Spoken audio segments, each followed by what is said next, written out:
بلکہ اللہ ہی جس کو چاہتا ہے پاکیزہ کرتا ہے، اور ان پر دھاگے برابر بھی ظلم نہیں ہوگا۔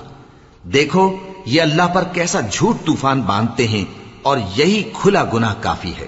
بھلا تم نے ان لوگوں کو نہیں دیکھا جن کو کتاب سے حصہ دیا گیا ہے کہ بتوں اور شیطان کو مانتے ہیں، اور کفار کے بارے میں کہتے ہیں کہ یہ لوگ مومنوں کی نسبت سیدھے رستے پر ہیں۔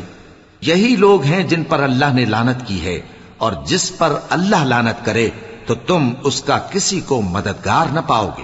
کیا ان کے پاس بادشاہی کا کچھ حصہ ہے؟ اس صورت میں تو یہ لوگوں کو تل برابر بھی نہ دیں گے۔ یا جو اللہ نے لوگوں کو اپنے فضل سے دے رکھا ہے اس کا حسد کرتے ہیں۔ تو ہم نے خاندان ابراہیم کو کتاب اور دانائی عطا فرمائی تھی، اور سلطنت عظیم بھی بخشی تھی۔